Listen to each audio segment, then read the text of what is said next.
Welcome to சுடுதண்ணி. இன்றைக்கி நம்ம வீடியோவில் ஒரு சூப்பர் டேஸ்டான கருவேப்பிலை சட்னி எப்படி பண்ணுறதுன்னு பார்க்க போகிறோம். இந்த சட்னி ஊத்தாப்பம், கல் தோசை இதுக்கெல்லாம் ரொம்பவே சூப்பராக இருக்கும். தேங்காய் இல்லைன்னா இந்த சட்னி நீங்கள் சூப்பராக செய்யலாம். இதோட இன்க்ரீடியன்ஸை நான் டிஸ்கிரிப்ஷன் பாக்ஸில் கொடுக்குறேன். இப்போ வாங்க சேர்ந்து சமைக்கலாம். ஃபர்ஸ்ட் இதுக்கு ஒரு பேனில் 1/2 டேபிள் ஸ்பூன் எண்ணெய் சேர்த்துக்கோங்க. எண்ணெய் சூடானதுக்கப்புறமா இதில் ஒரு 6-7 பல் பூண்டு சேர்த்துக்கிறேன்.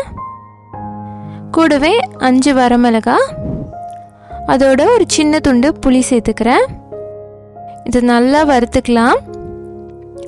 மிளகாய் வறுக்கும் போது அடுப்பை எப்போவுமே லோ ஃப்ளேமில் வச்சுக்கோங்க, ஏன்னா அது டக்குன்னு கருப்பாயிடும்.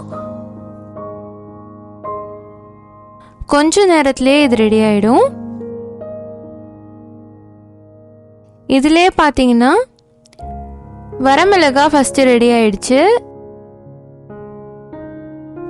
5 தாங்கிறதுனால நம்ம இதை அப்படியே எடுத்துடலாம்.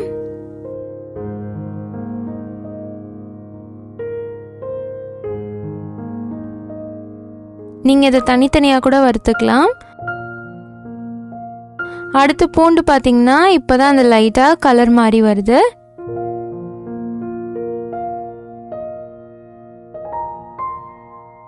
லைட்டாக ப்ரௌனாக வந்ததுக்கப்புறமா இது எல்லாத்தையுமே நம்ம எடுத்துடலாம்.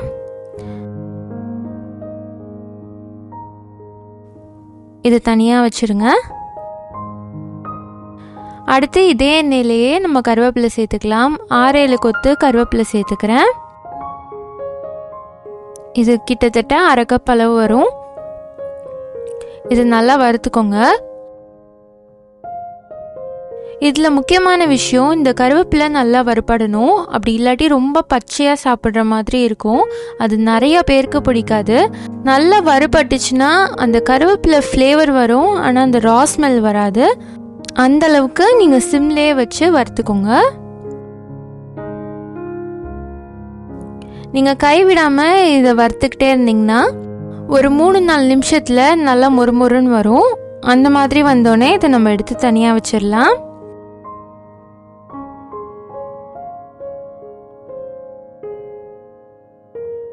இப்போ அது ரெடியாக இருக்குது. இது நல்லா ஆற வச்சுருங்க. இதோட ஒரு 1/4-1/2 டீஸ்பூன் கல்லுப்பு சேர்த்துக்கிறேன். ஆறினதுக்கப்புறம் நல்லா அரைச்சி எடுத்துக்கோங்க. ஃபஸ்ட்டு வெறுமனை நல்லா அரைச்சிட்டு அதுக்கப்புறம் தண்ணி சேர்த்து அரைங்க. அப்போ தான் வரமிளகாலாம் நல்லா அரையும். இப்போ இது ரெடியாக இருக்குது. அடுத்து நம்ம தாளிப்பு பண்ணிடலாம். 2 டீஸ்பூன் எண்ணெய் சேர்த்துக்கோங்க. இது காஞ்சதும் 1 டீஸ்பூன் கடுகு, 1 டீஸ்பூன் உளுத்தம்பருப்பு சேர்த்துக்கலாம். இது நல்லா பொரியணும். பொரிஞ்சதுக்கப்புறமா ஒரு கொத்து கருவேப்பிலை சேர்த்துக்கிறேன். இப்போ இதை நம்ம செஞ்சு வச்சுருக்க சட்னியில் சேர்த்துடலாம்.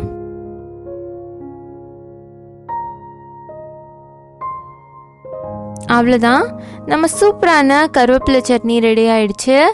நான் இன்றைக்கி இதை ஆனியன் ஊத்தாப்பமோட சாப்பிட்டேன். எனக்கு இந்த காம்போ ரொம்பவே பிடிக்கும். நீங்களும் இந்த ரெசிபியை ட்ரை பண்ணி பாருங்கள். என்னைக்காவது காரமாக சாப்பிட்ணுன்னு தோணுச்சுன்னா நல்லா ஸ்பைஸியாக சூப்பராகவே இருக்கும் இந்த சட்னி.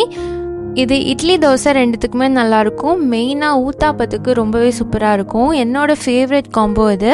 இந்த வீடியோ உங்களுக்கு பிடிச்சிருந்தா லைக் பண்ணுங்கள். சுடுதண்ணி சேனலை சப்ஸ்கிரைப் பண்ணுங்கள். தேங்க்யூ.